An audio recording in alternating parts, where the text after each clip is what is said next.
Bonjour à tous et bienvenue dans le Grand JT des Territoires sur TV5 Monde et l'ensemble de vos chaînes locales et régionales.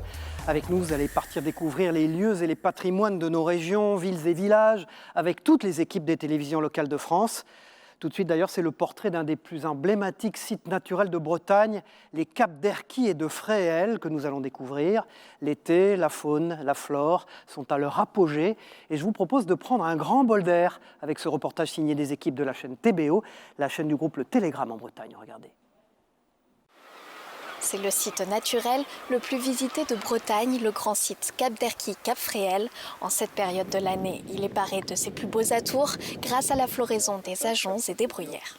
Je l'ai trouvé magnifique en fait, ces falaises escarpées, les faucons, vraiment très inspirant comme endroit, très ressourçant. On a la chance d'avoir vu pas mal d'oiseaux, donc il y a plein de petits animaux, tout ça, donc très belle nature. On a pris des belles photos.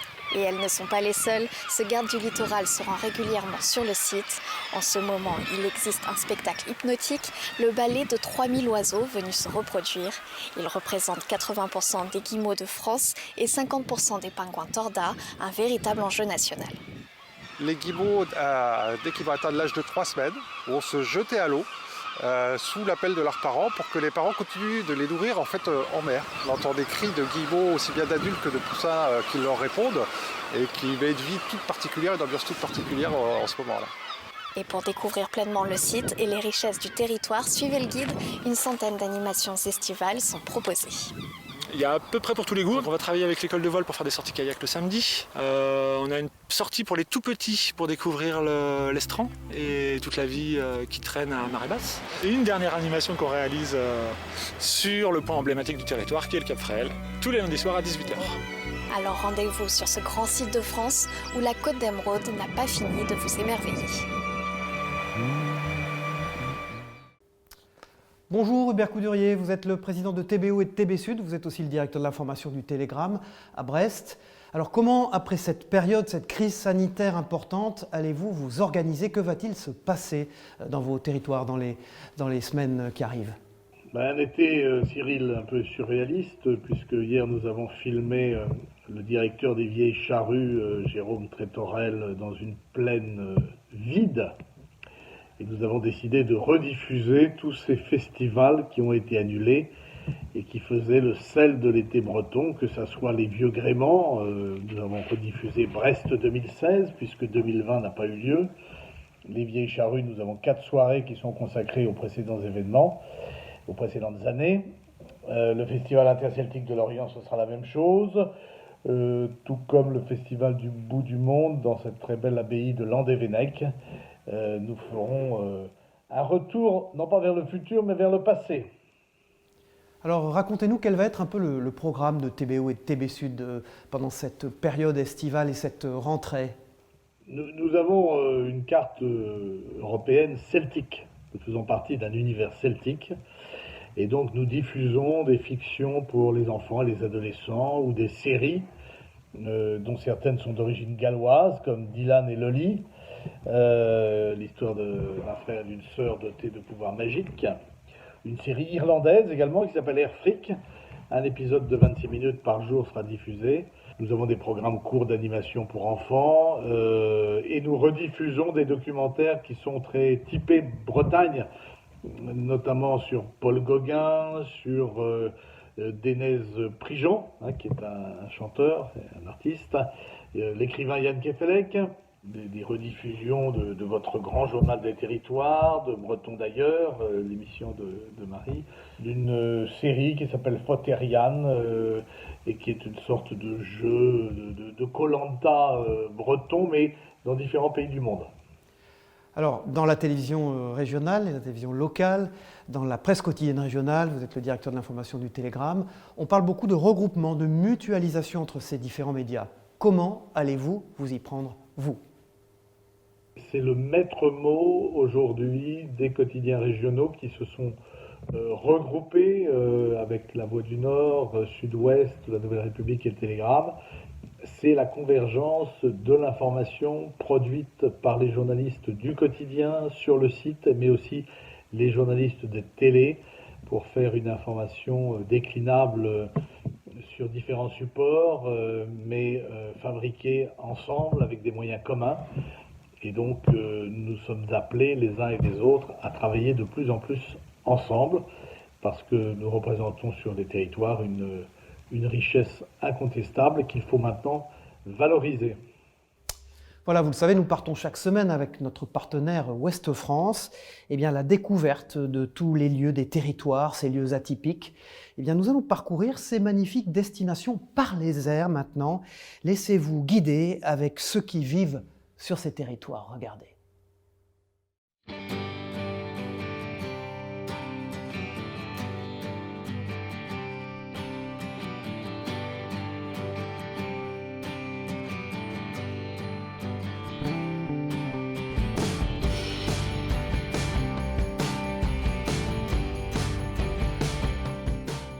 Nous sommes la seule compagnie à assurer le service entre Granville et l'archipel des îles Chausey.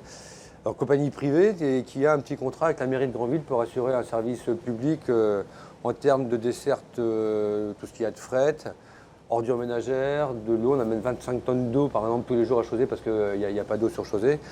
Et le courrier, enfin tout ce qu'il y a, tous les besoins de l'île, quoi. Alors, je ne sais pas si on fait tourner l'île, mais on est un lien incontournable entre le continent et l'archipel, ça c'est sûr, oui.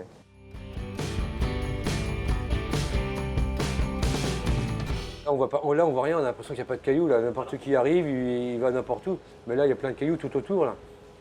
Donc, vous le verrez cet après-midi. Mais là, quand je vous dis que ça va changer, le paysage, ça va changer radicalement. Ce soir, quand on va partir, on ne pourra pas passer ici. Parce qu'il n'y a pas d'eau, il y a des cailloux partout, il y a des bancs de sable. On sera obligé de passer sous un chenal, là, sous le phare. Ou pour repartir, on aura de l'eau. Mais on est obligé d'adapter notre passage en fonction de la marée, quoi, de la hauteur d'eau. Il faut quand même savoir qu'on parle beaucoup des grandes marées en Bretagne, mais les grandes marées, les plus grandes marées d'Europe, elles ont lieu ici à Chausey même, donc dans la Manche. Et donc le phénomène, au moment des grandes marées, peut atteindre une différence de 14 mètres entre la haute mer et la basse mer, ce qui est quand même très impressionnant. C'est ce qu'on dit toujours, ce qui offre un paysage vraiment différent de l'archipel en fonction de l'heure de la marée, parce que la marée a un mouvement régulier, permanent. Donc deux exemples qui sont peut-être une légende, mais on ne s'est jamais amusé à compter, mais qui dit qu'à marée haute, il n'y a que 52 îles qui ne sont jamais découvertes par la marée, et à marée basse, on passe à 365 îles et îlots qui découvrent. Donc par le biais de ce phénomène de 14 mètres de marée, de marnage. Quand vous arrivez à Chausey le matin, on vous débarque sur l'île à marée haute, où vous avez juste un tout petit bout de cale, où on a du mal à mettre une passerelle pour débarquer les passagers, ou quand le soir les gens repartent, et la marée basse, et là on repart à un autre appontement où toute l'archipel est découverte. Donc les gens ne reviennent pas, sont vraiment éblouis par la beauté du site.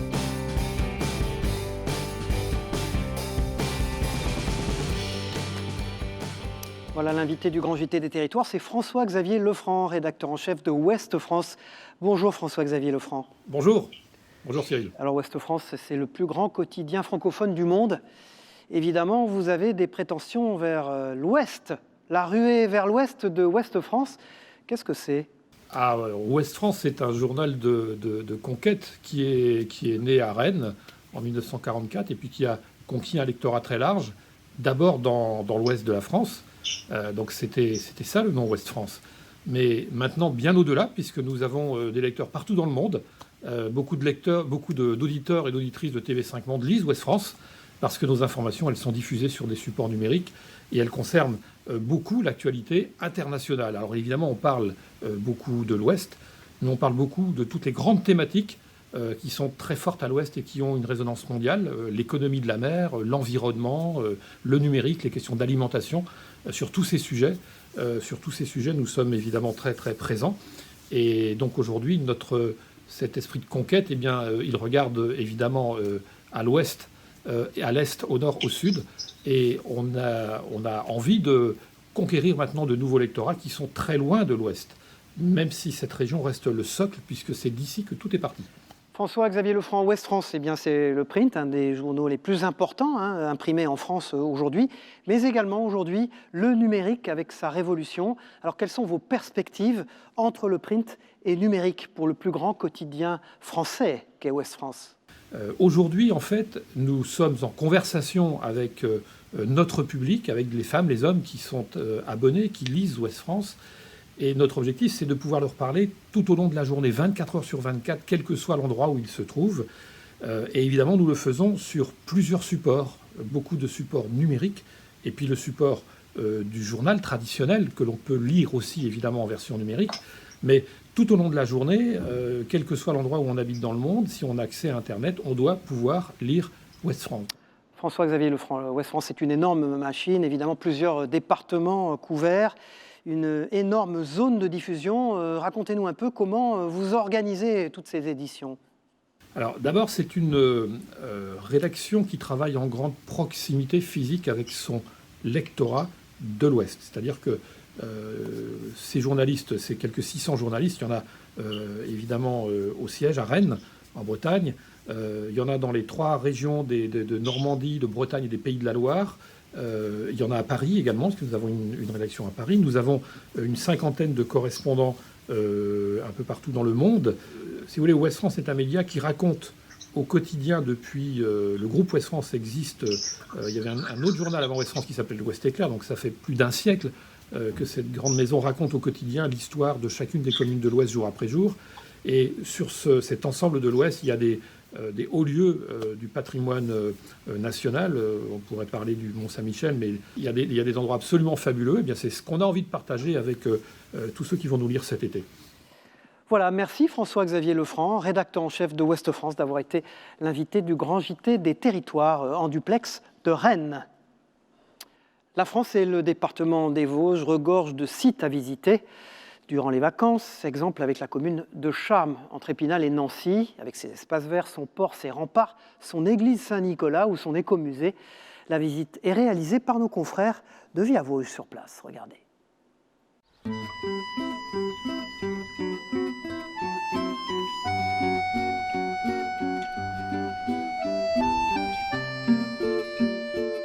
Elle est connue pour être la ville qui a vu naître l'écrivain et homme politique français Maurice Barrès, mais également l'aviateur, ingénieur et poilu de la Grande Guerre Marcel Goulette.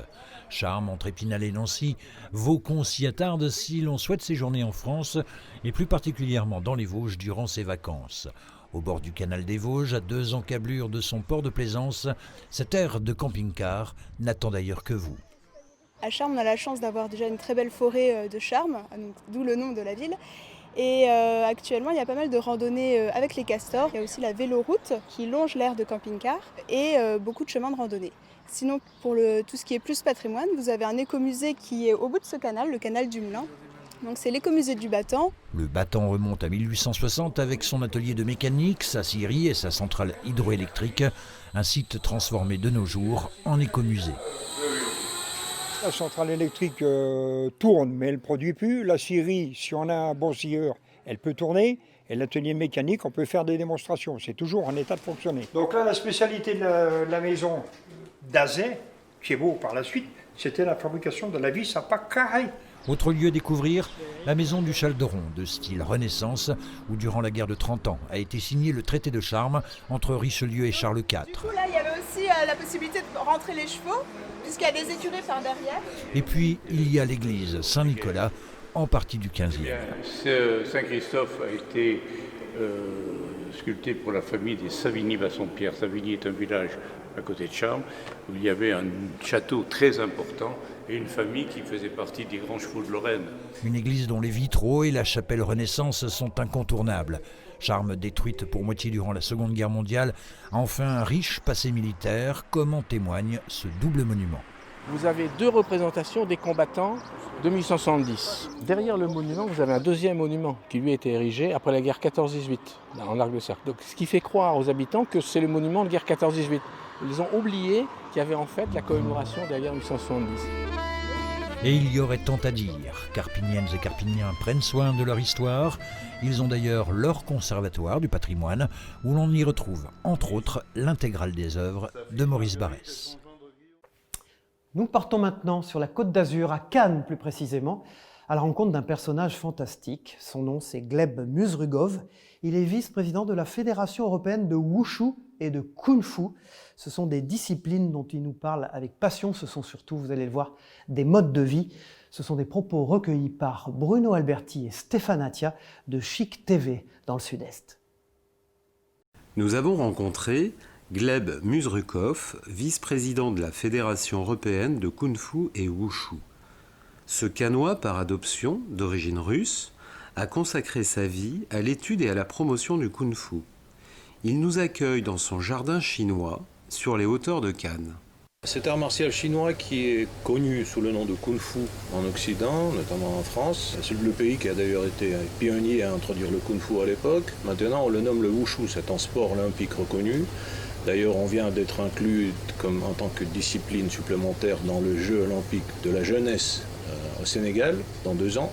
Mais pour moi, il s'agit d'un sport tout à fait surprenant, parce qu'avec un héritage de presque 3000 ans, vous vous attendez à découvrir les choses exceptionnelles qui ne sont pas propres à d'autres sports. Selon moi, le Wushu est un moyen de comprendre un peu cette autre civilisation. Il s'agit bel et bien d'une autre civilisation qui a d'ailleurs donné énormément de choses, qui ont profité au développement général de la civilisation. En plus, le Wushu, c'est le sport qui est le plus pratiqué dans le monde. Et en Russie, la Russie seule, nous avons peut-être 300 000 pratiquants de Wushu. On vient de construire un palais, ça s'appelle le palais de Wushu de Moscou, avec une superficie de 14 000 mètres carrés. Donc c'est le seul palais de Wushu qui existe dans le monde. Voilà, l'invité maintenant du Grand JT des Territoires, c'est Nicolas Aguirre. Bonjour Nicolas Aguirre. Bonjour Cyril. Alors Nicolas Aguirre, vous êtes le rédacteur en chef d'un nouveau magazine trimestriel qui s'appelle Bien à la campagne, dont le slogan c'est « Inspiration pour une nouvelle vie ». Alors est-ce que c'est la promesse de ce nouveau magazine, cette nouvelle vie ? Un petit peu, oui. C'est la ligne éditoriale de ce magazine qui se veut très transversale, c'est-à-dire qu'on va parler de beaucoup de sujets. Et la période après ce que les Français, ce qu'on vient de vivre, est au changement peut-être. Donc voilà, on va donner quelques pistes pour changer de vie, pour se rapprocher de ce qu'on appelle aujourd'hui la slow life, ou de vivre à la campagne, de télétravailler. Voilà, tout ce genre d'aspirations qui font aujourd'hui, qui sont un petit peu partout dans la société. Alors la ligne éditoriale de Bien à la campagne colle avec la tendance actuelle à l'écologie, au développement durable et d'un retour à une vie plus proche de la nature. C'est cela qui vous a inspiré ? Bien sûr.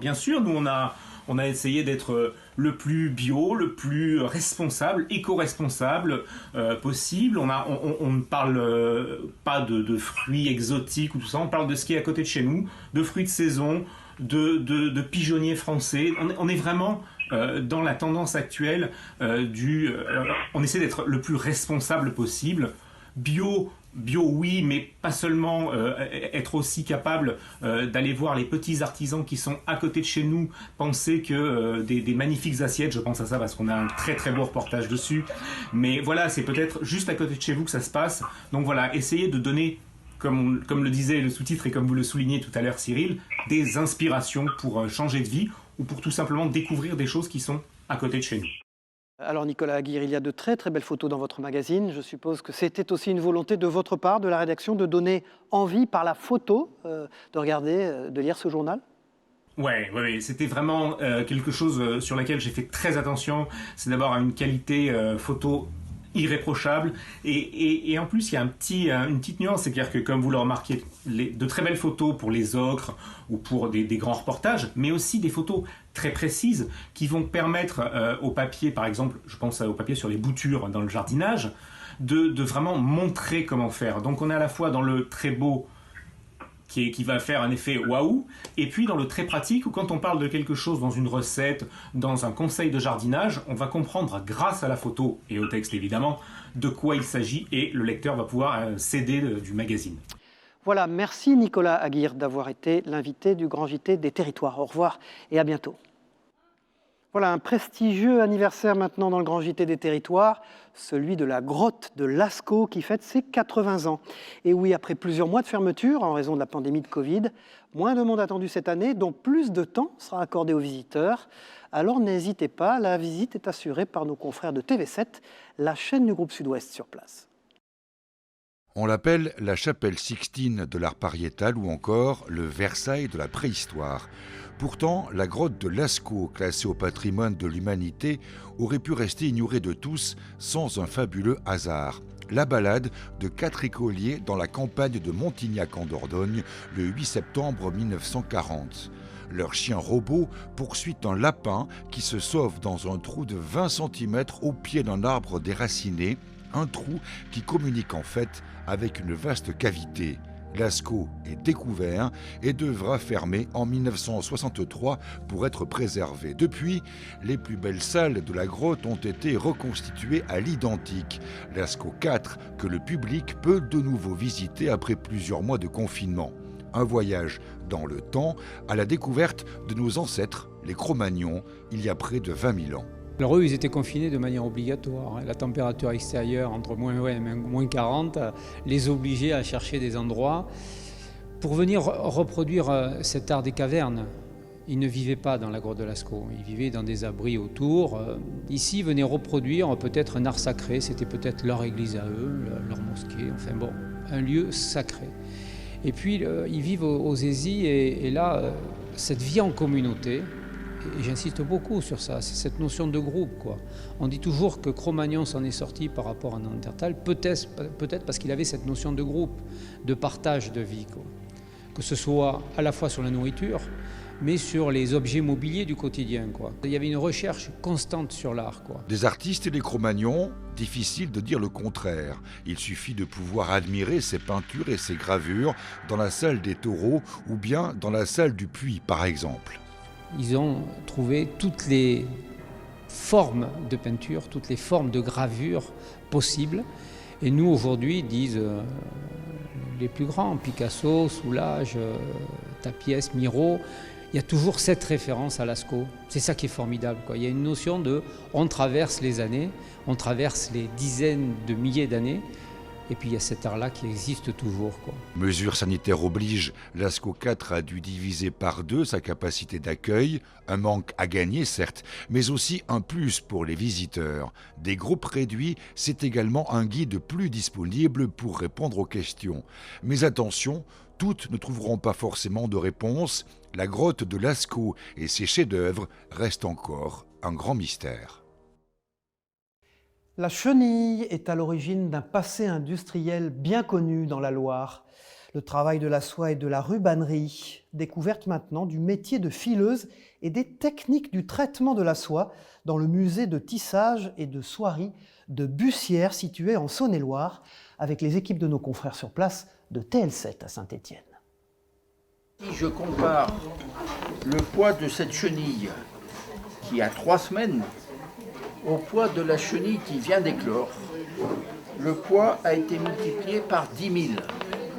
Cette petite chenille à l'appétit féroce est à l'origine d'un passé industriel bien connu de la Loire, le travail de la soie et de la rubannerie. Il y a plus de 5000 ans, une impératrice chinoise découvrait les vertus du fil à cocon de ces insectes. Un fil très solide pouvant atteindre les 1,5 km pour un seul cocon.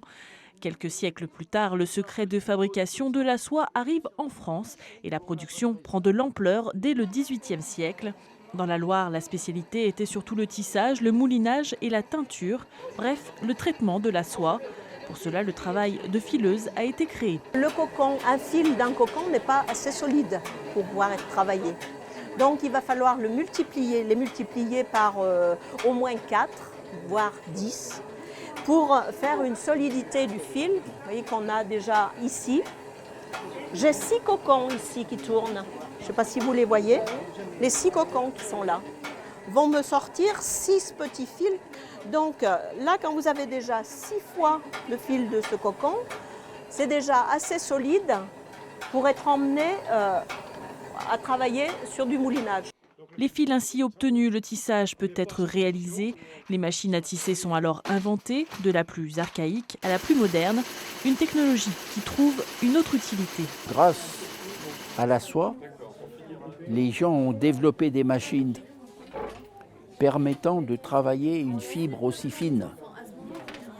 Et actuellement, cette technologie est utilisée pour le tissage de fibres, par exemple de fibres optiques, des fibres de verre ou des fibres de carbone. C'est une technologie qui est parfaitement maîtrisée et donc qui reste en pleine activité.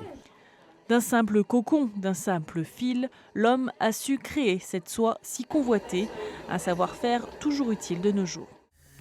Voilà, merci d'avoir suivi cette édition du Grand JT des Territoires sur vos chaînes locales et régionales et sur TV5 Monde. On se retrouve bien sûr très vite pour une prochaine édition et bon courage à tous, au revoir.